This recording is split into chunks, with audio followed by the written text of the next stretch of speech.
welcome back to another episode of the Burglar Report Wednesday Bible study. I, of course, am your host, Bible Dave, and I'm here before you in all my imperfections. In fact, I got this monster, almost a third eye, wanting to come out of my forehead. I got flipping pictures tomorrow for graduation. I tell you what are you gonna do? That's life. So we are barely through the first chapter of Genesis, and we're gonna hit that second one so hard it's gonna be great. Now, if this is your first time watching this, I have a different perspective on the story of creation, different things. More skeptical and scientifically minded, if you will. I do not believe God and science are separate, so I implement them both together. Not your mainstream studies of doctrine. I've also studied some of the old ancient text and some of the actual root meanings of the words, some of the esoteric knowledge. Very interesting. So we shall see where this reading takes us. This, of course, is all non-scripted, just kind of winging it off the top of my head.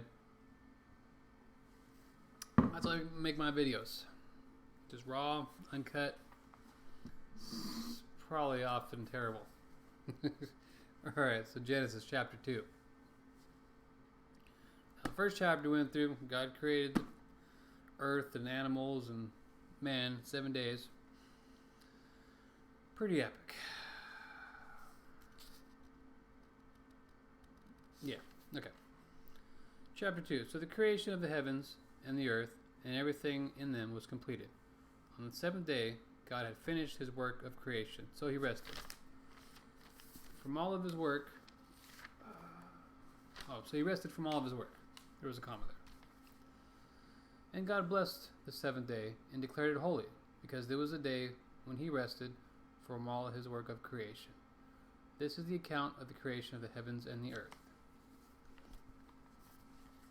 So, of course, God created us in his image. And we have the power to be creators ourselves. There's a lot of microcosms of what's going on down here on earth is what happened in the heavens. As above, so below.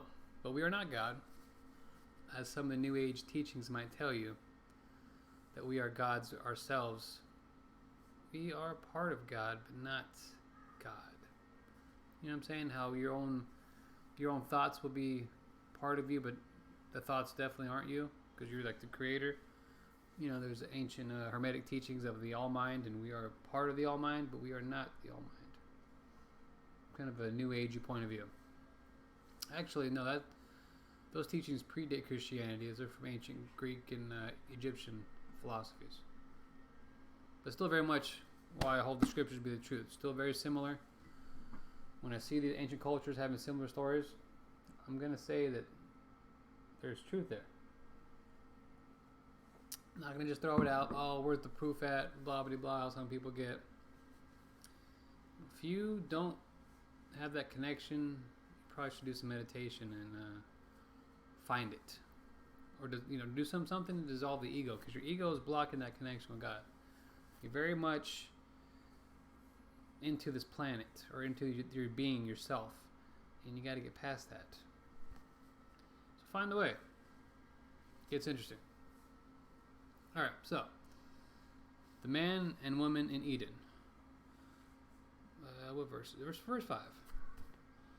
When the Lord God made the earth and the heavens, neither wild plants nor grains were growing on the earth, for the Lord God had not yet sent rain to water the earth, and there were no people to cultivate the soil.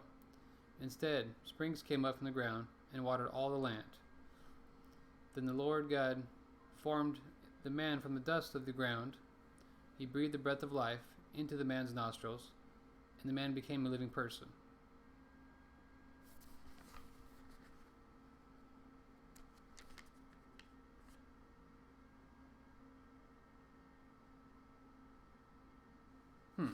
Interesting. So this must be a recap of the previous chapter, perhaps, because man was created for human beings. It was created in chapter 1. Continuing.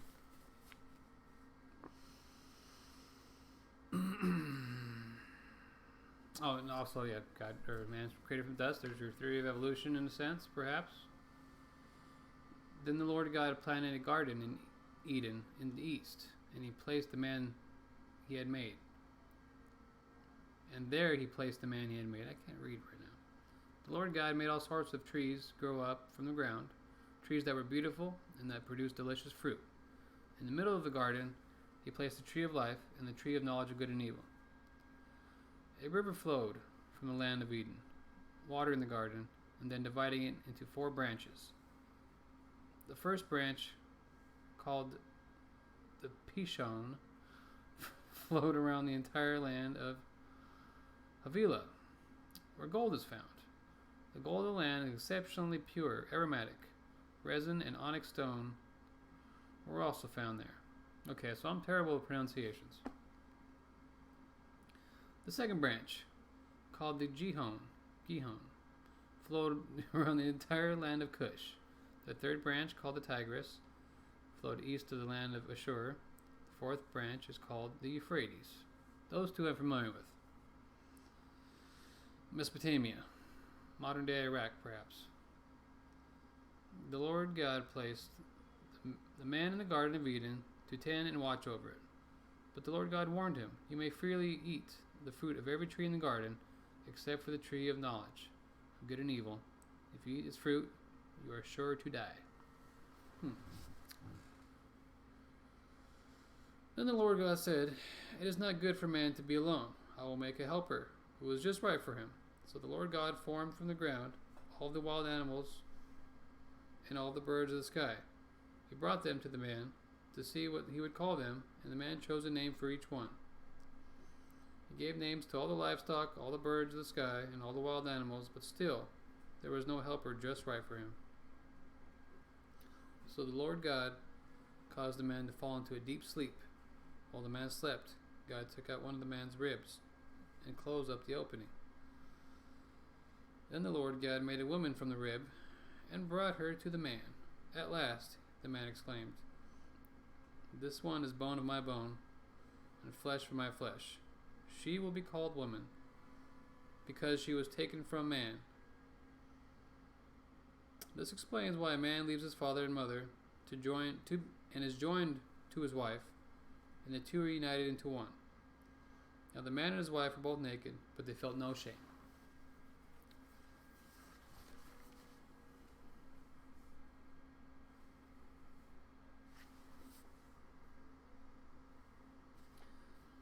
I'm with the story of creation for sure. I don't know how to translate that into modern, I guess more of a contemporary thinking.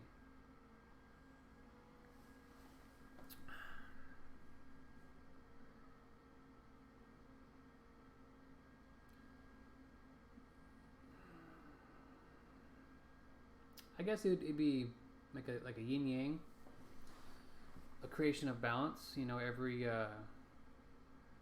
aspect has both the male and female side.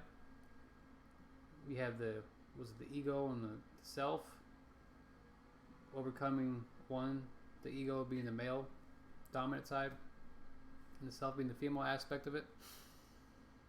You know, everything in nature is dual in that sense, and I mean you can see it in the animal kingdom for one. But every plant, has male and female parts that for reproduction.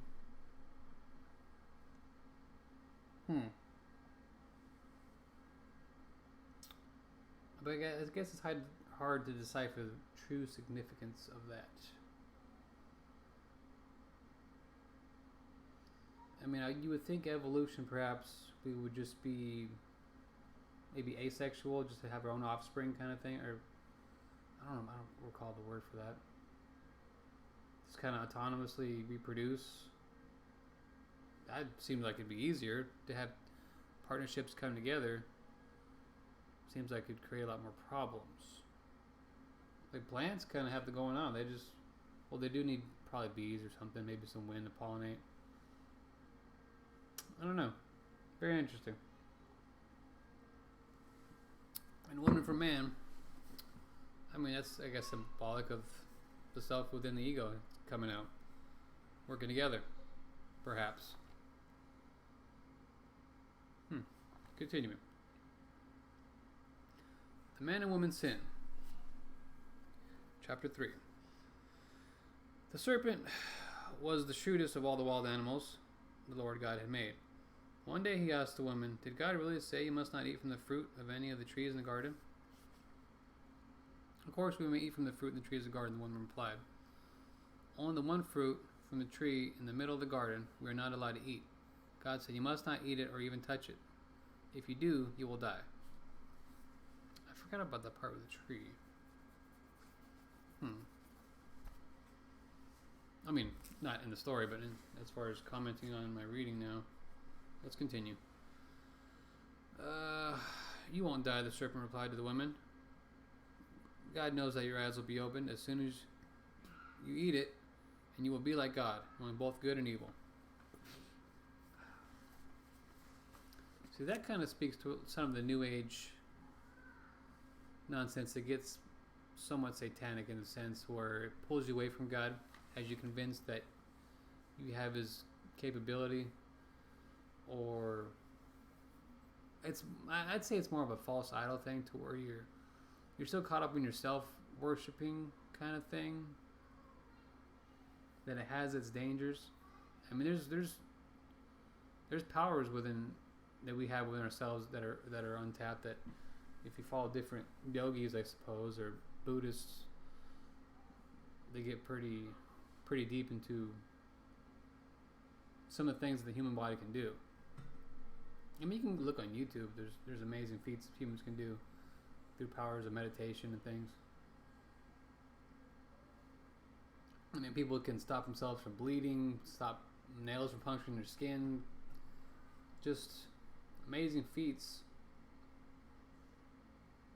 that can be performed. Where's it going with this? Well, I guess that creates confusion and turns you away from God. A lot of the New Age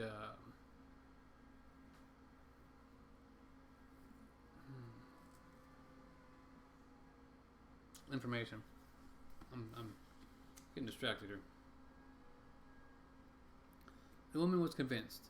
She saw the tree was beautiful and its fruit looked delicious, and she wanted the wisdom it would give her. She took some of the fruit and ate it. Then she gave some to her husband, who was with her, and he ate it too. And at that moment their eyes were opened, and suddenly they felt shame at their nakedness. So they sewed fig leaves together to cover themselves. When the cool evening breezes were blowing, the man and his wife heard the Lord God walking about in the garden. So they hid from the Lord God among the trees. Then the Lord God called to the man, "Where are you?" He replied, "I heard you walking in the garden, so I hid. I was afraid because I was naked." "Who told you that you were naked?" the Lord God asked. "Have you eaten from the tree of whose fruit I commanded you not to eat?" The man replied, "It was the woman you gave me who gave me the fruit, and I ate it." And the Lord God asked the woman, "What have you done?" "The serpent deceived me," she replied. "That's why I ate it." Then the Lord God said to the serpent, "Because you have done this, you are cursed more than all the animals, domestic and wild. You will crawl on your belly, groveling in dust as long as you live, and I will cause hostility between you and the woman, and between your offspring and her offspring. And he will strike your head, and you will strike at his heel."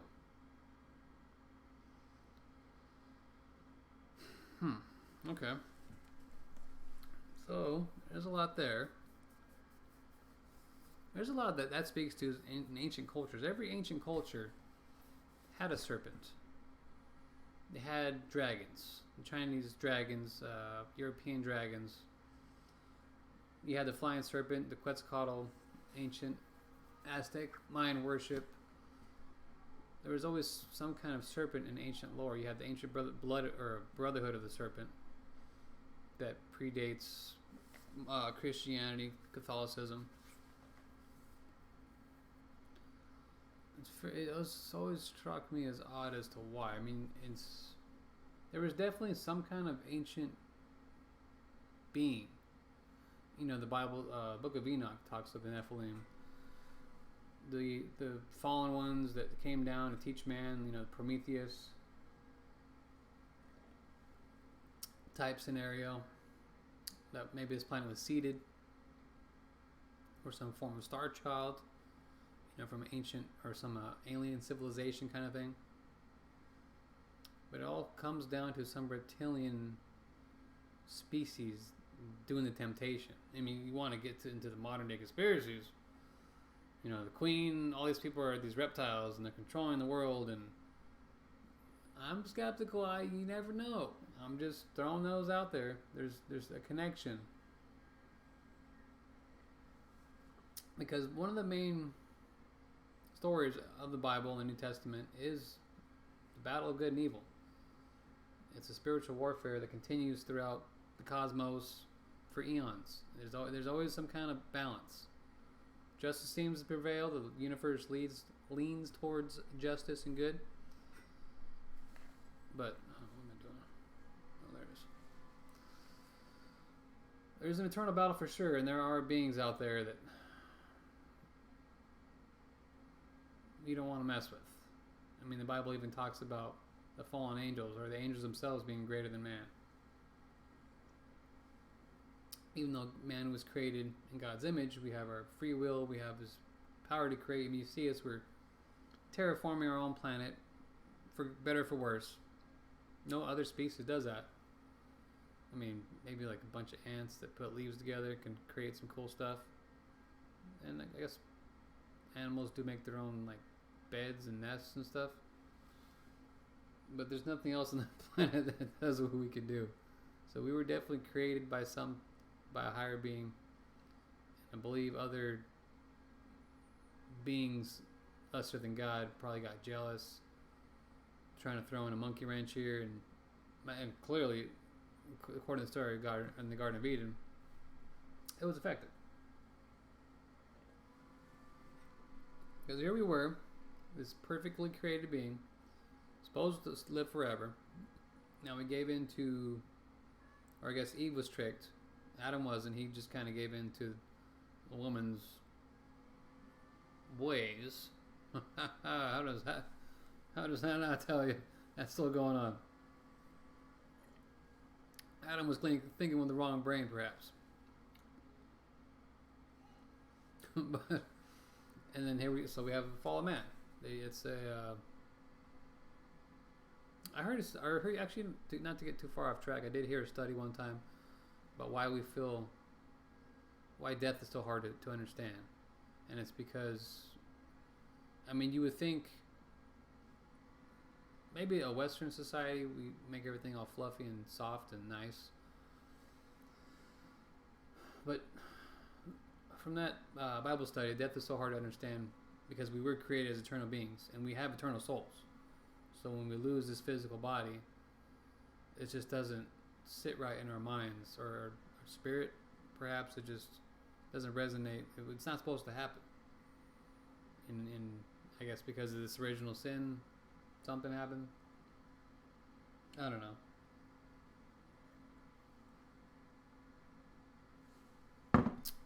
Continuing on.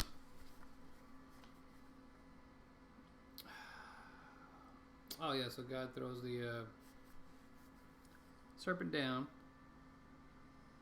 and there are parts of this that kind of align with the constellations. Perhaps you got Virgo right next, and with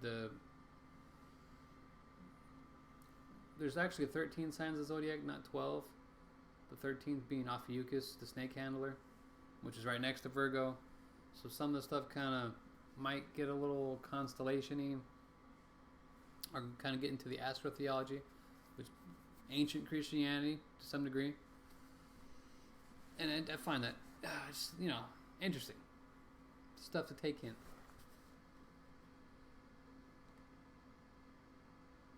Okay.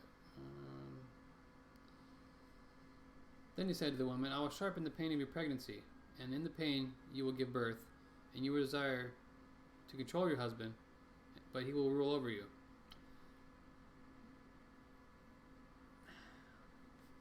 Sounds nice. I don't rule over anybody. I'll tell you what.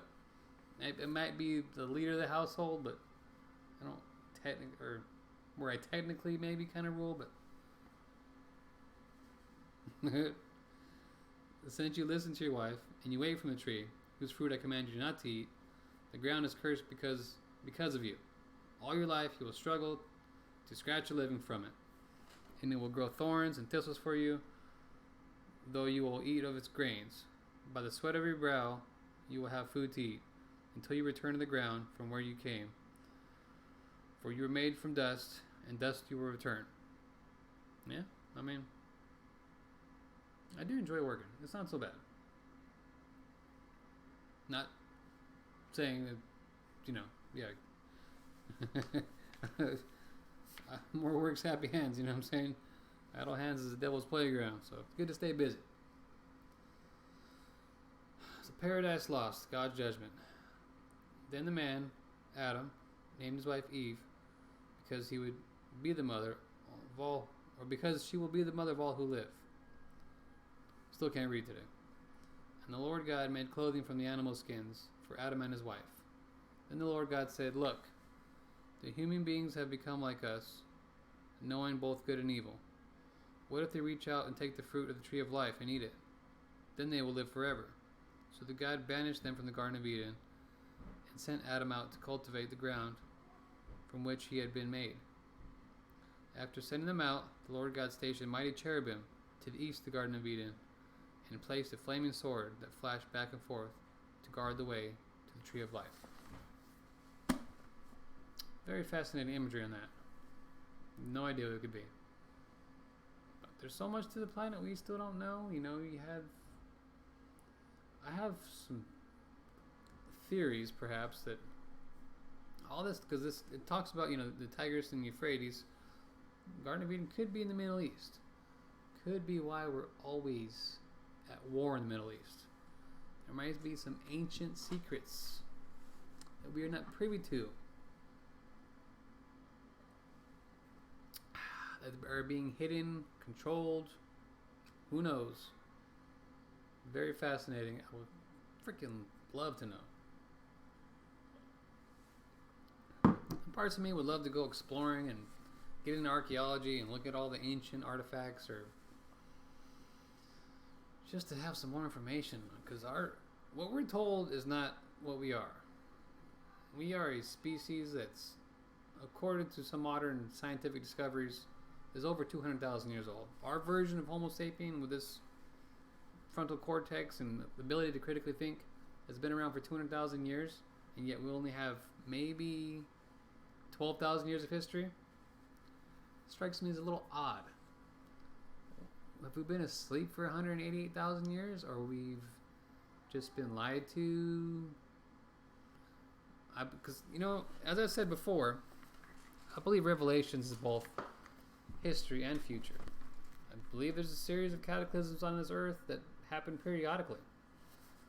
It's just we have these, like the torrid zone, there's just asteroids that just come through every October and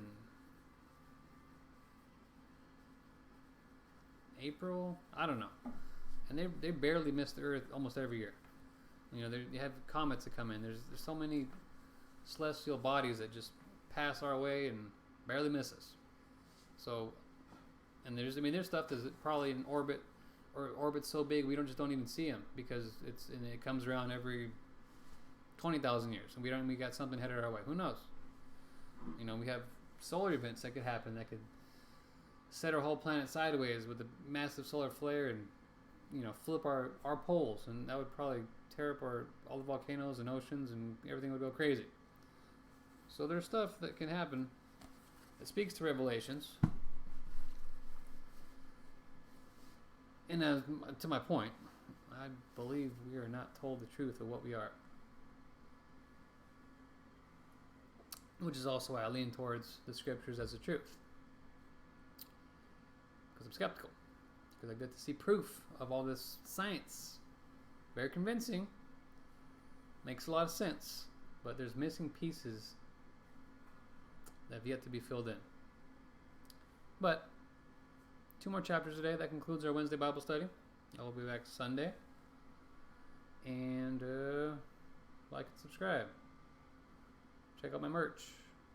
I don't know. I'm actually... That's wrong channel. Burglar Report. That's the...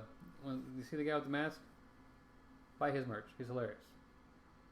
Gets a little one too many adult beverages, so give him a break. See you on Sunday. There's a button. There's a button.